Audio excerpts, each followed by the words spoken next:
Dankeschön. Danke. You probably already know that Danke is the way of saying thank you in German. But if you want to sound more like a native speaker, there are so many more nuanced ways of expressing your gratitude. In this video, we're gonna learn 7 ways how to say Danke.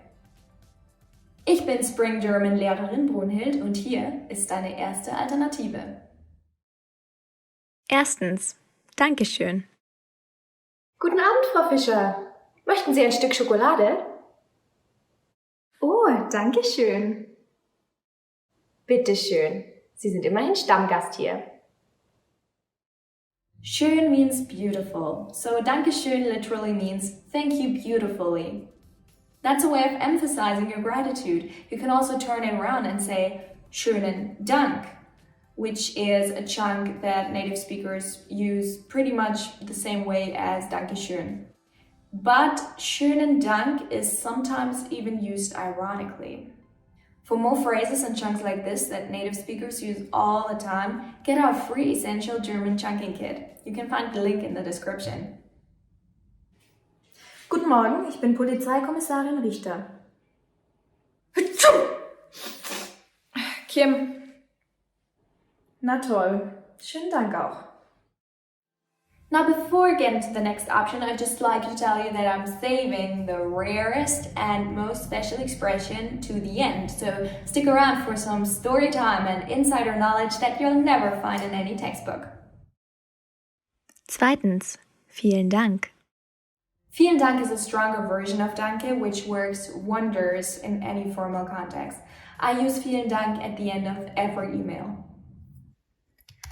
Vielen Dank im Voraus. Mit freundlichen Grüßen. By using Vielen Dank im Voraus, I thank the receiver of my email in advance, which increases my chances of getting a reply.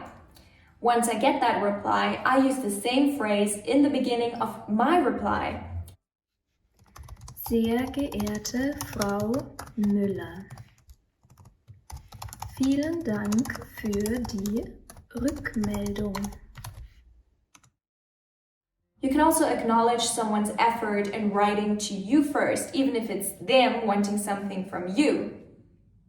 Sehr geehrte Frau Wagner, vielen Dank für die Anfrage. You can also turn Vielen Dank around and say Danke, vielmals, which literally means thank you many times. Danke, vielmals works the same way as Vielen Dank. Both of them sound super polite and add a very beneficial tone to the conversation. If you want to step it up further, you can insert lieben, which means lovely. Drittens, vielen lieben Dank. Vielen lieben Dank literally means many lovely things. Das sagst du, wenn du wirklich sehr dankbar bist. Hallo, ich bin zu Hause. Hi Monika, hast du schon zu Abend gegessen? Noch nicht, ich bin am Verhungern. Sehr gut, ich habe nämlich für uns gekocht. Oh, vielen lieben Dank, du bist die Beste. Vielen lieben Dank is a warm and happy way of thanking someone.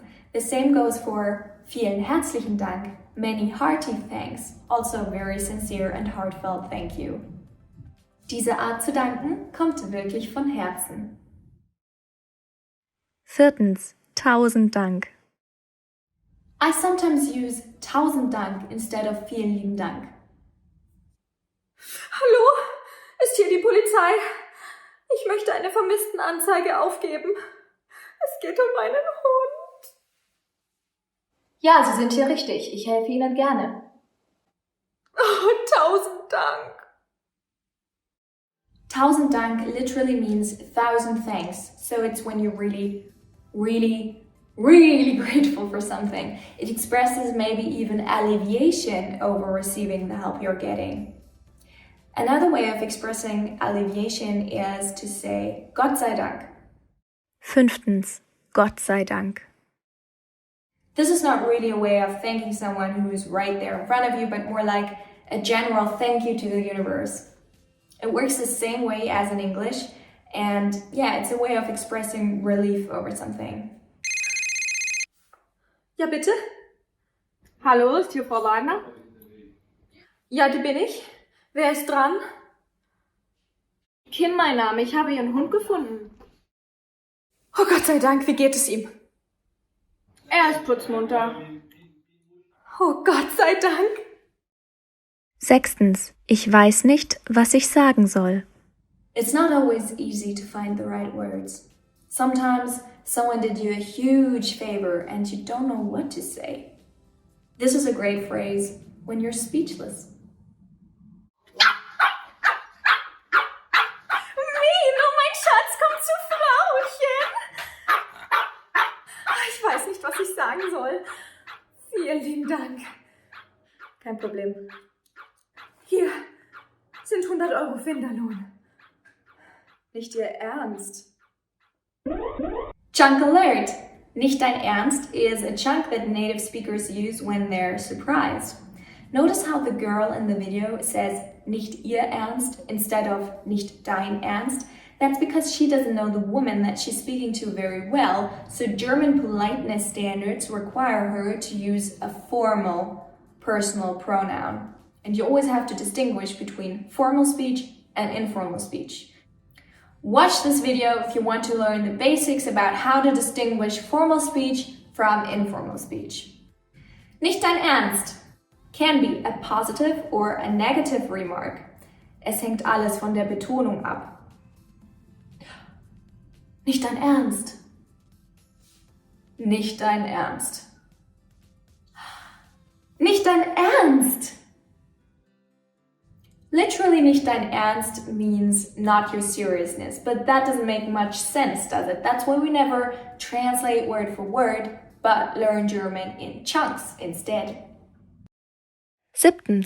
Vergelt's Gott. Der Dialekt in Süddeutschland ist anders. In Bayern hat man einen besonderen Ausdruck. In Austria as well. Vergelt's Gott literally means, may God make it up to you. This term survived from medieval times when Bavaria was still very Catholic. Beggars would say this when someone would give them something and they would know that they can never make it up to that person. So they pass the task on to God and be like, may God make it up to you. Because I can't. I'm poor. I'll be poor for the rest of my life. But God will reward you. Vergelt's Gott. And the correct answer to Vergelt's Gott is segne es Gott. Vergelt's Gott. Segne es Gott. Some parts of Bavaria are still very influenced by Catholicism, so this term is still used by some elderly. These are just a few examples of how you can express your gratitude in German. Of course, there's endless combinations, which you will learn in time. But meanwhile, maybe you should also check out how to respond what you could say when someone expresses their gratitude towards you. So click this video to learn a few ways how to say you're welcome in German.